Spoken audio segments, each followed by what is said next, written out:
Okay, welcome to the IsThisYou podcast. Today I've got Laurie Stirling, business growth and exit strategist.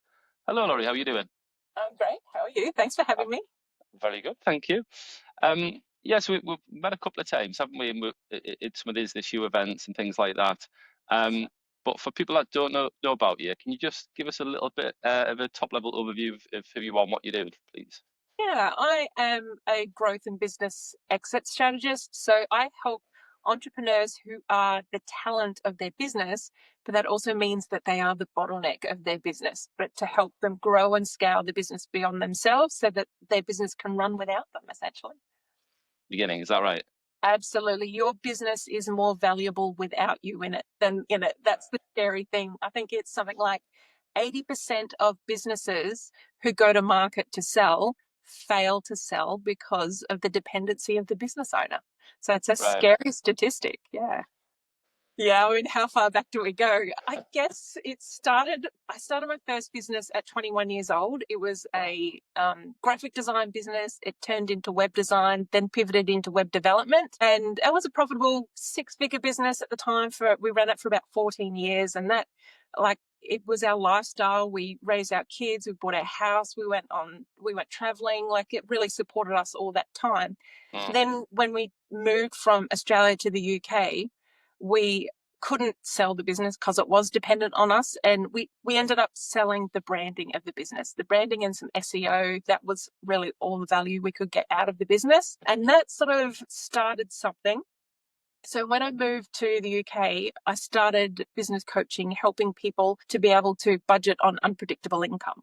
I was pretty good at numbers and diagnosing, but what I found was I could diagnose the problem in a business, but I couldn't help fix the problem until I went into the operations of the business. So that sort of like was a whole new area. Even though I'd been doing operations in my own business, it was a whole new area that I knew I didn't know enough about, that I really wanted to be able to dive into and help.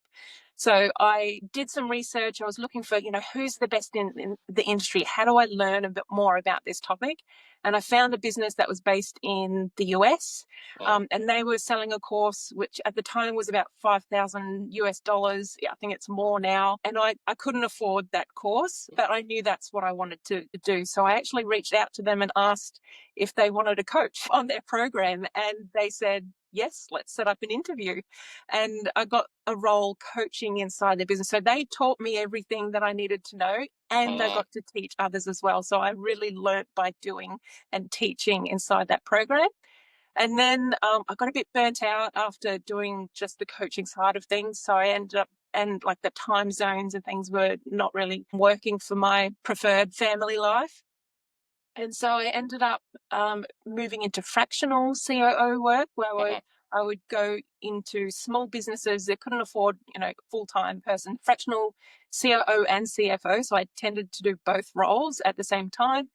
I'll come in and, like, on a part-time basis, help them move and grow their business and build the systems that they needed.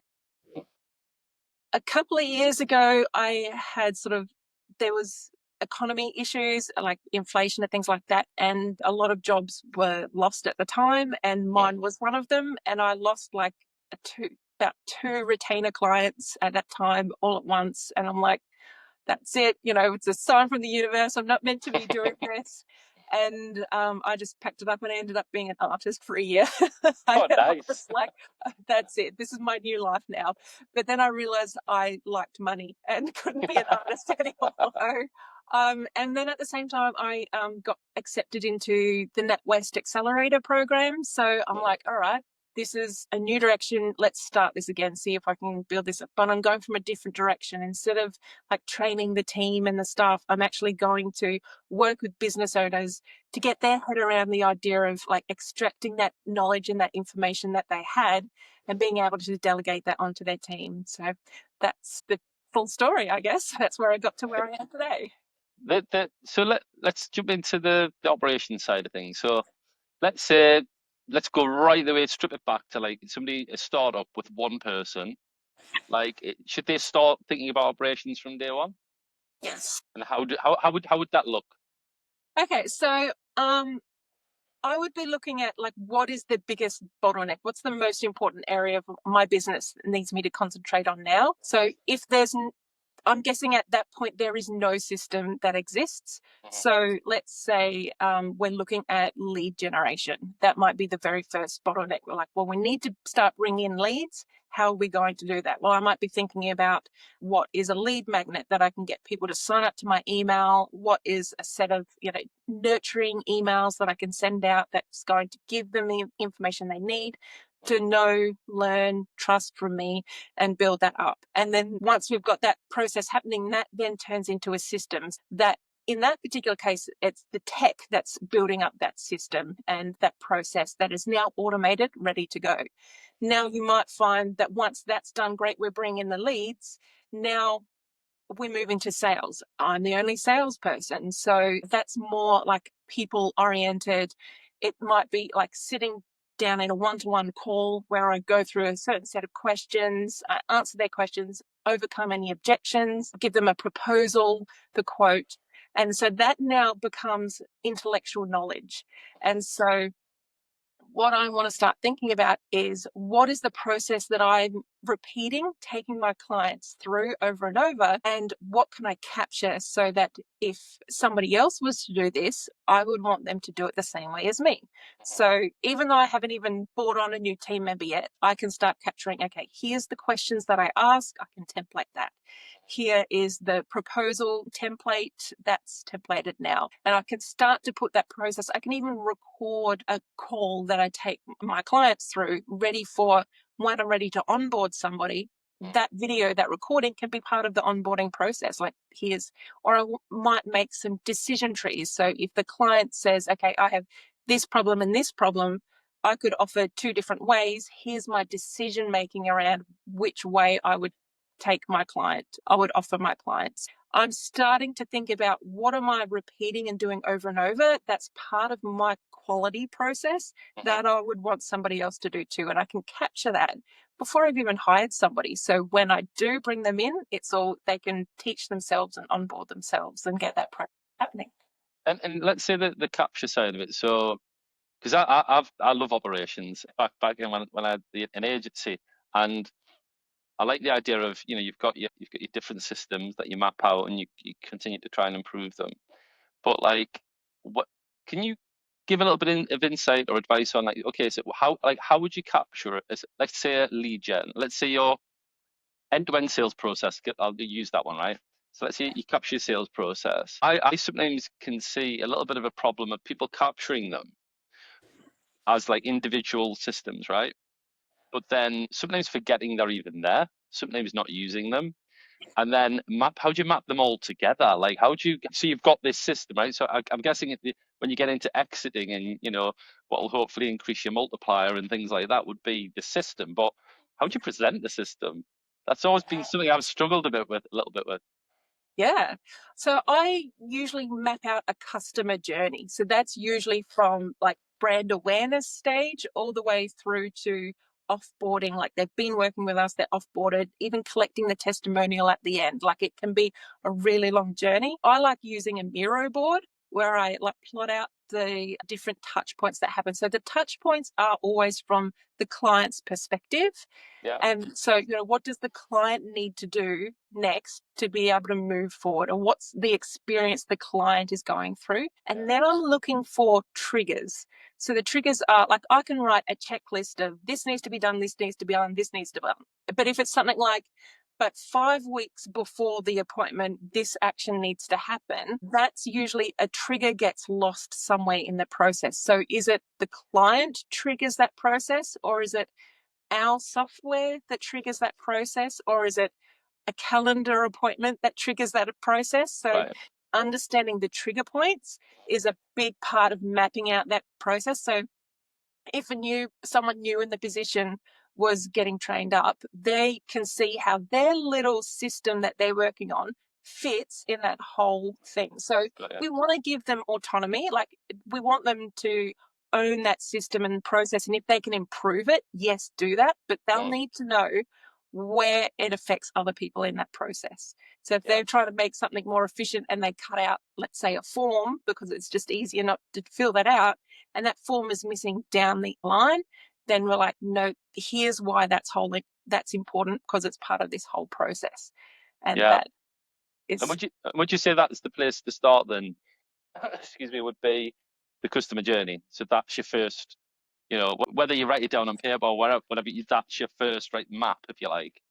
Yeah, because once you've mapped it out, you can see where the inefficiencies are. You can see this process is done manually. Actually, that we could automate that. That's a quick win almost automatically. That's going to take time back off somebody's place. So yeah, that's a good place to start. And the next place I would start is doing a bit of a diagnosis as to where the bottleneck is in your business. So there's typically 5 bottlenecks in a business. One is brand awareness, making sure your clients know how to find you and where to find you, and that you even exist and that you offer a service that can fix a problem for them. Then the next is like capturing that lead. So, how do people indicate that they're interested in Right. the work that you do? And we want to nurture those leads so that they can know, like, and trust you enough to be able to say, okay, I'm ready to go through the sales process. We want to make the sales process easy, handing over the money. Mhm. We want to make signing the contract. We don't want to keep putting obstacles in their way to them just saying, yes, let's get this done, because Yeah. they're hot right at that moment. You want to make it as easy as possible. Mhm. So that's another bottleneck. The next bottleneck might be delivery. So you might have a certain capacity where you have to wait for one client to finish before you can bring in a new one, or you might build up your staff members, and that can actually increase capacity. Or it might be taking other tasks off your plate to increase capacity. So the delivery and capacity, and making sure you're doing it so that the quality is still there. That's Yeah. another bottleneck. And the last bottleneck is actually cash flow process. So are we charging enough for our services? Do we need to get some investment in so that we can upgrade our systems? Mm. Do we need to ask for deposits up front? Because normally we ask for them at the end, Yeah. and clients aren't paying on time and things like that. So there's cash flow definitely can be a bottleneck in and of itself as well. So I would go and ask the questions, which of those bottlenecks is the most urgent? And that's where I start. So Right. if it comes up that capacity is the biggest problem, that's what we solve first. But we keep in mind, as soon as we solve this capacity problem, it's probably going to open up a new bottleneck. So immediately it might be, well, we need more sales now. So we need to have built up a wait list first, Mhm. ready to open up. If we've just doubled our capacity, we need double as many sales coming through. Mhm. Or it might not be that maybe we had a wait list and that was fine, but now we need to increase brand awareness to show more people, so we've got more leads coming in because we've got more capacity now. So it's about knowing the numbers behind each of those areas. That makes sense. And I think, do you know, in terms of like, okay, so you're mapping out the customer journey and you've got your bottlenecks and things there. What about an area, let's say, like, okay, so let's say you've got 10 staff, 30 staff, and you've got, right, okay, you've got an HR, either an outside consultant coming in, or you've got somebody in your company that's handling the HR side of things. Is that something you would also systemize a little bit in terms of operations? Yeah, so the onboarding process is a huge area that needs systemizing, because every time, you'll go, each one of those bottlenecks will happen no matter what level your business is at. So if you find that at a certain capacity, let's say you bring in 50 clients, you hire a new person. You bring in 50 more clients, you need to hire another person. So that's now a repeatable process. Right. And that onboarding that happens is the success of how long that person stays with Mhm. you in your team.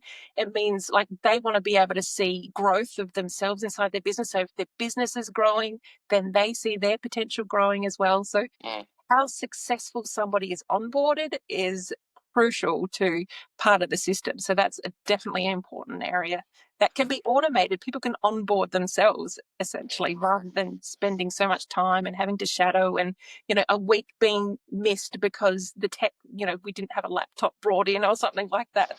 There's some things that fall between the gaps that can be real inefficiencies. Yeah.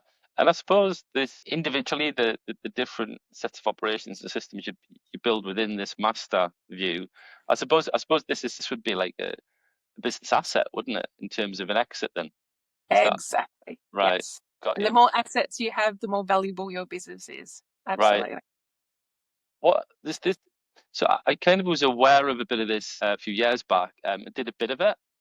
Did struggle with that master view, which you've now solved for me. So I'm going to apply that to IsThisYou. Good. But one thing I found interesting was, well, you'll understand this because I started off in a similar area with like, web design development, then it mainly into SEO and things like that. But with SEO, let's say, we'd bring somebody in, we'd have a good system, we'd train them up, but then also almost like we relied on talent too much. So they became really good, and we would internally we would define them as like, I know this person's at like A, B, or C level in terms of SEO, and I would quite quickly bring people in, and within a couple of years they'd get to like an A. But then, and as people do, they would move on, right? And it was really hard to hire A's in the market. There wasn't enough of them, right? And most people would C or below, actually. So Yeah. so it was almost like where there was this little bit of a dilemma, like, do we just systemize, like, at what point do you accept that bit of talent, if you like, and let people be extremely good at what they do, or do you rely on a system being the root? Is it, do you see where I'm coming from? I do. So here's what I would do in that situation. If you've got someone who has grown in that role, there's such a thing as like the learning curve. So that a learning curve is an S curve. It starts off shallow, there's a steep learning bit, and then it sort of levels off again when they achieve mastery in that role. And so they'll start off the learning curve at the bottom. They're just like struggling. It might take 3 months, might take a year before they become a master at that role. And so when they're in that learning curve, that's the exciting parts of the role. They're growing their skills, they're becoming good, they're seeing the results, and then they get really good at it, that the role becomes really monotonous to that particular person doing it. So what happens is somebody in that role is looking for the next learning curve, is looking for the next S curve, and they will either find that inside the business and see, okay, there's another area inside the business I could step up into and be like learn and grow in that area, or I'm going to look for an S curve somewhere else outside. And so when someone starts, it's usually about the 2 to 3 year mark in a business when they've become really good at that role. They feel like it's become stagnant. Our role as a business owner is to say, okay, how can I take them to the next level? And if they want to be promoted into another role into the business that's going to push their skill set, then part of the condition is, yes, you can, like, we'll help you take that leap and support you to do that. But you're also going to have to train the next person who's down at the bottom to become as good as you or as quickly as you. So that is where the systemizing comes into place. So yes, the knowledge they know, but can you distill that knowledge ready so that the next person that comes up behind you can take up where you left off, and then you can go and take that higher role next. So that's where the human side comes in, as to making sure we are always pushing and moving and growing ourselves and our talents and our capacity. Yeah, I mean, if we touch on that human side, then, because um, that's also like, I mean, we can all have great systems, right? But then you do obviously, a system's just a system, unless you've got a really good SaaS product that doesn't need many people. Um, a system, when you drop people into it, obviously these people need to be looked after. They need to see progression. Let's talk about like leadership then, in terms of, so let's say you've got, you've got a thriving business, you're starting to systemize, you're starting to scale the operations. What, in your opinion, what is leadership to you? What is leadership in a company? Yeah. So quite often when we delegate a task to someone, we have to actually delegate the decisions that go with that task. Otherwise, the person who's doing the task is going to come back to you and say, okay, and how do I do this? And what color do you want it? And, how should I go about this? I've got a problem. How should I fix it? You're always going to be tied to that leadership and backwards and forwards and stay busy doing that. Whereas when you delegate the decisions that go with that task, they're actually taking on risk. So when we're a business owner, we're prepared to take on risk in our business. We know that's part of it. And any decision we make, whether it's right or wrong, we're comfortable bearing the consequences because that's part of the role of it. But when we hire somebody to make a decision for us, there's risk that comes with it. And they're thinking, well, if I get it wrong, what if I lose this money? Will I lose my job?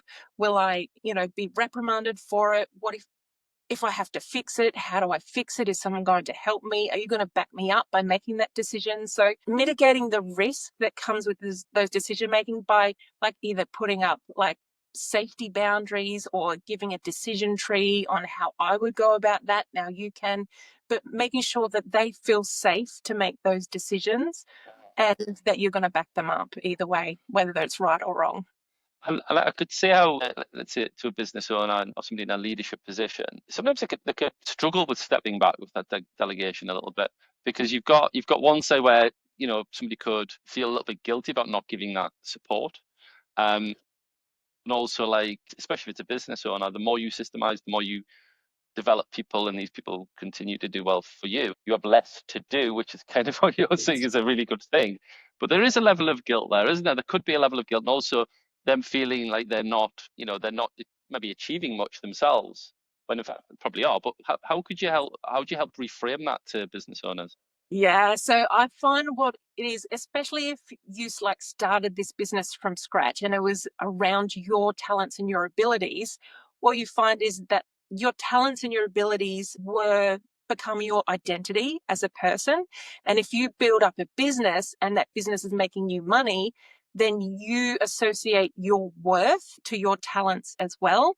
So then you pull yourself out of the business. You're not no longer like that business represented your talent and your uniqueness, and that was part of your identity. Taking your business is no longer your identity anymore, or it is, but you're detached from it. So Mm, what I like to do is I think of like what's on your plate, the 100% of work that you do. Think of the 20% of what's on your plate is you being in your zone of genius. That's what you do best. You're unreal at. That's using your talents. mm, 80% of what you're doing, we can get that off your plate. Delegate that to someone else. And as a business owner, like it's all the hats that we wear. It's a point of pride that we had to learn all of those skills. Each of those hats that we put on was something that was hard when we learned it, and we learned it the hard way, and now we're just giving it to somebody else. So like there is a point of pride that comes with that. But mm, when we discover what that 20% is and we can live in that, then we can delegate everything else off our plate.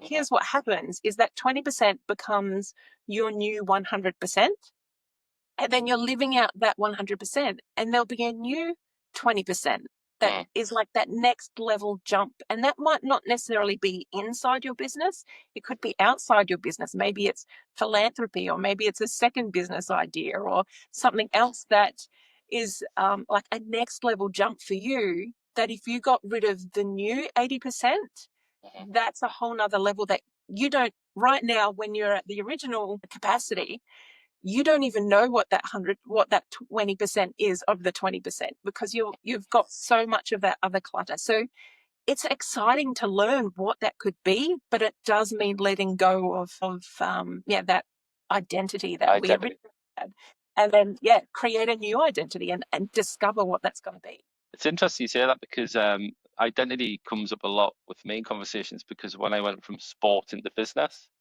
I didn't actually have a great challenge with it. I mean, I did struggle a little bit, but I put that mainly down to my upbringing. But when a lot of people that come out of sport do struggle to identify in something else, right?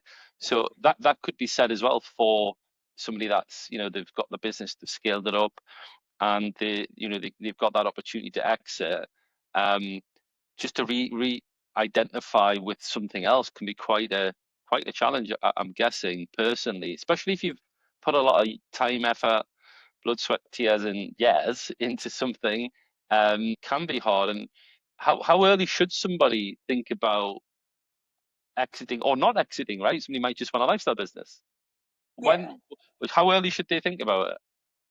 Well, almost immediately. So, like when you're looking to expand and grow your business, even if you are still the talent of the business and you're building people to support you, so you can show up and be the rock star of your business, and you don't have to sell the tickets, you don't have to sell the merchandise, but you're turning up.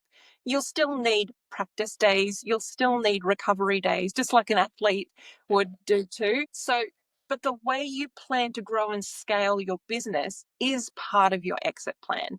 So if you're thinking, yeah, I'm going to build my business, right now I'm concentrating on growth, on scaling. I'm not even thinking about exit.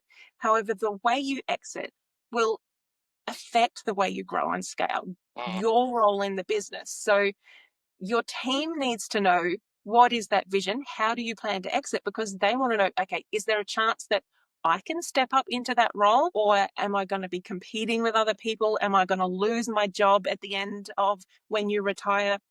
Yeah. Does the company disappear entirely, or is it there to sell? And it's something like, yeah, 80% of business owners fail to sell. So, but if they were extracting the sales out of the business, then you've got employees who could be the next person ready to buy into the business, or it could be your competitors buying into the business, or it could be a similar industry in a different town or a different country that want to expand and they want to buy out your business. So there's definitely opportunities out there, but your vision of how you're going to do that, you need to start thinking about now, because it's not an overnight process extracting yourself out. I work with people for a full year to go through that process. And at the end of the year, the goal is to have them be able to leave their business for 30 days. And if they can leave their business for 30 days, then it's usually they've got most of the systems and processes in place. But that whole exit strategy, the personal mindset that comes into playing, that is a huge part of it. And sometimes if someone is like fully dedicated into exiting out the business and that's all they concentrate on, it's fast. But if there's mindset issues and identity issues that are coming into play, it happens a lot. It takes a lot longer. So like 5 years would be great. If not more, like start thinking about it sooner than that, because your team, that vision you need to pass on to that team so that they can grow and like see beyond the horizon. Only they can only see the horizon. You're the only one who knows where we're going further. So And I'm guessing certainly in the last year, and definitely moving forward in terms of AI, that's going to be a huge game changer in terms of scaling, growing your operations, right? And how have you seen examples of AI coming into like the operational space and also helping people scale towards an exit? Have you got like examples of like how AI can help the kind of operation side of it? the biggest thing that I've seen is that we can achieve more with a smaller team with AI behind us. So a lot of big businesses, big enterprises are putting off employees now because AI has replaced them. But if you're not even at that stage, you can avoid the having to get rid of people part and just like enhance. We can use that technology for us to grow with it Yeah. as the technology advances, and then we don't need to worry about letting go of people. We can actually get that technology to enhance what we're doing in our roles as we go. Like copywriting, for example, it's an industry that seems to be taken over by ChatGPT, but I would still recommend having a copywriter on your team, because that's now a role that they're looking after the overview of anything that needs copywriting in the business, rather than them writing it out by hand. They can do that role much faster, but there's still going to be somebody in charge of that and making the decisions around those tasks. Yeah, just thinking off the top of my head, let's just use ChatGPT as you mentioned it there. Like I've played around with making my own GPTs recently with it, but I could see just even the simple starting point of, right, the customer journey, and you start on that top level view of your operations and your system, just in one chat thread with your own custom GPT, and said, can you just help me map this out?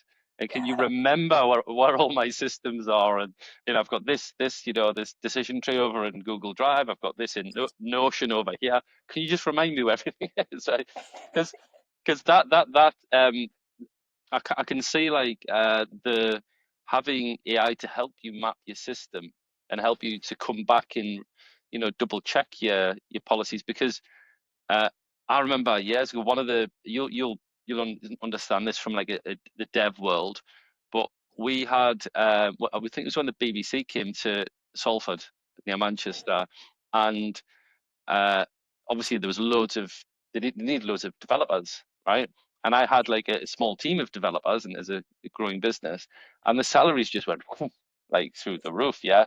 Um, so that there was that, but then also, um, some of these, as was happening, some devs would move on for higher salaries, and we didn't really have a notice period. It was like 2 weeks. Now, if you're in the middle of a custom build of a website, and we did websites for like Sage and some big companies, it was quite scary. But then we brought in like a new kind of system, if you like, which was quite simple. It was like, okay, now it's at least 3 months notice both ways though, so it was fair. But that also protected the business. It was part of a bigger player, and it was the same with SEOs because you would, we did have. I think we did actually rely a bit too much on talent with SEO, if I'm honest, um, because it was hard. We couldn't really solve that problem that well, but it was good that we had like lengthy uh, notice periods in there. It was a really key part of the business operations, because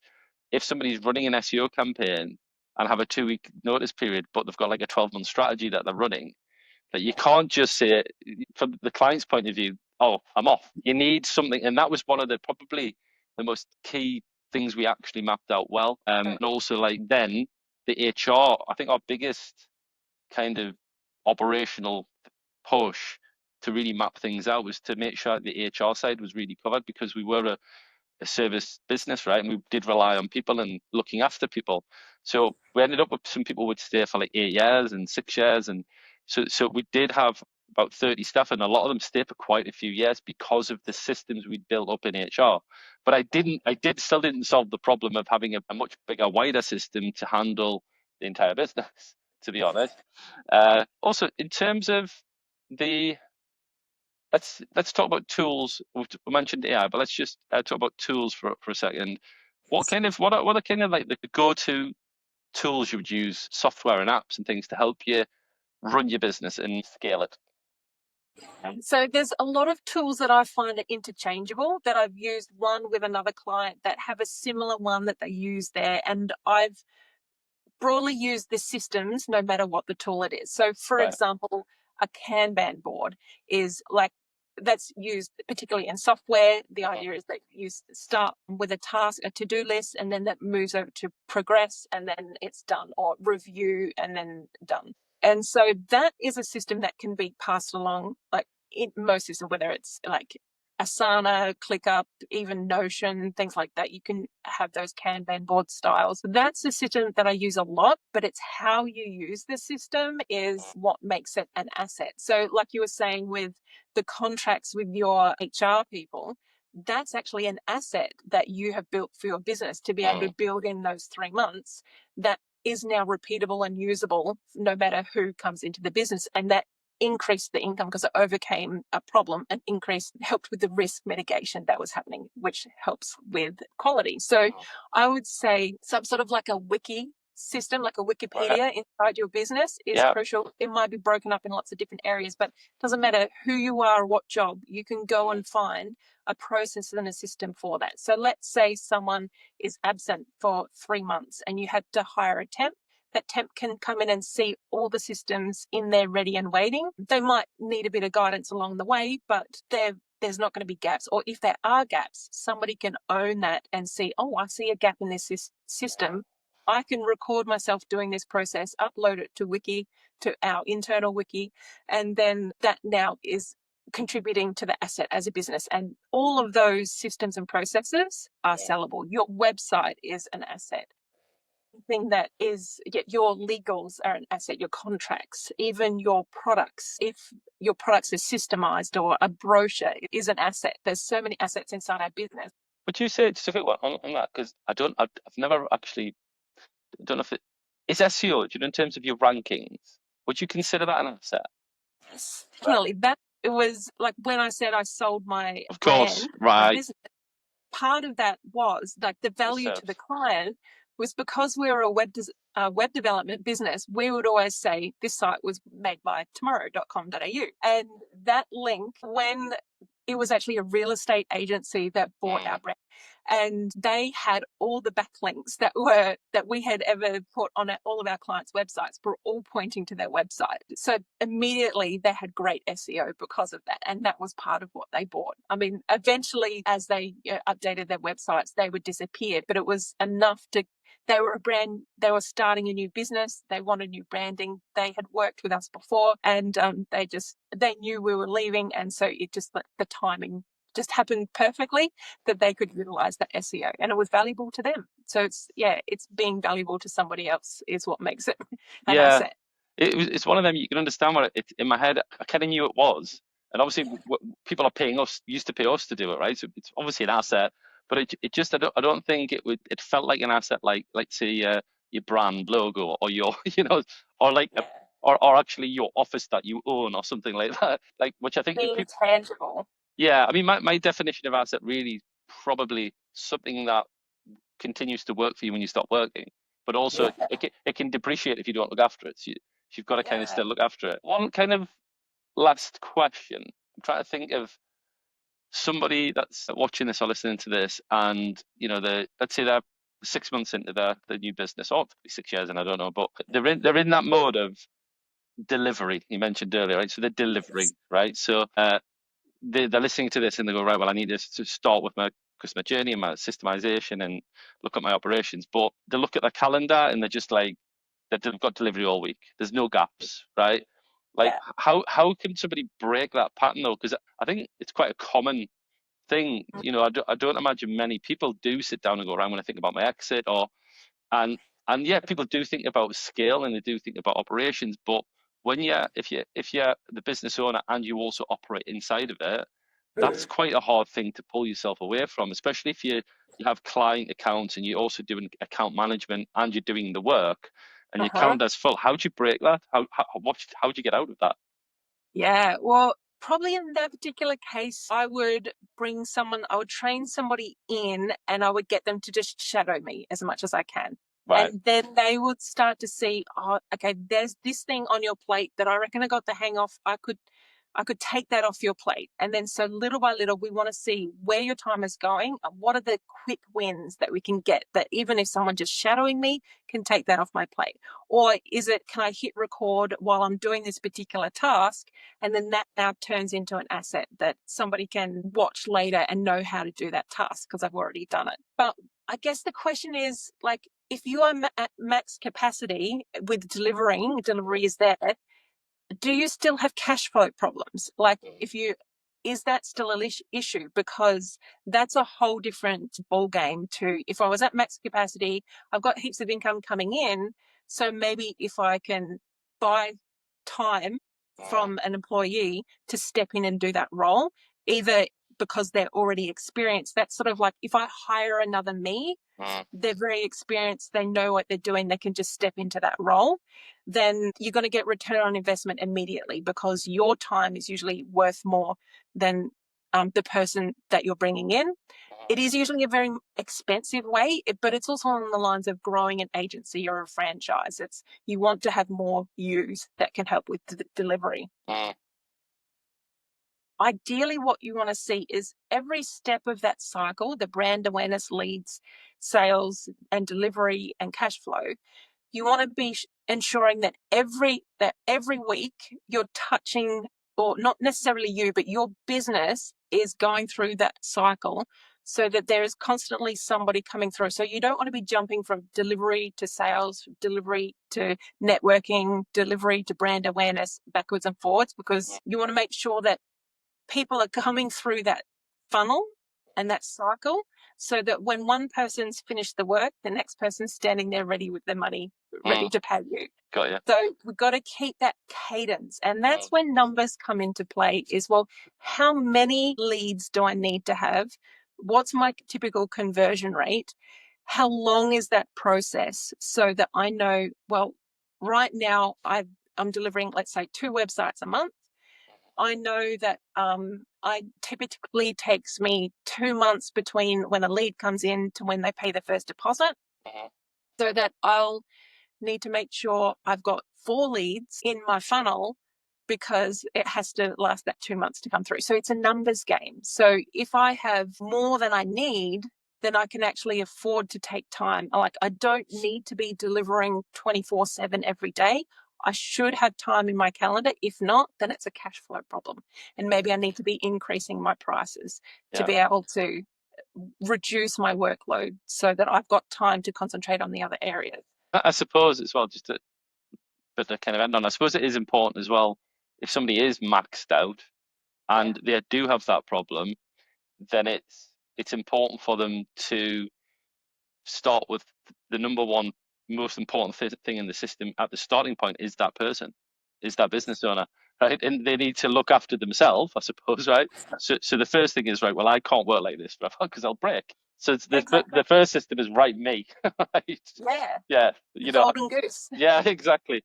But listen, I could sit and talk to you all day about operations and AI. I love it. I'm fascinated by it. But yeah, no, thanks for coming on the podcast. It's been really good to chat to you about it. And yeah, we'll catch up for a brew soon. We will. Good. Sounds good. Thank you. Thank you.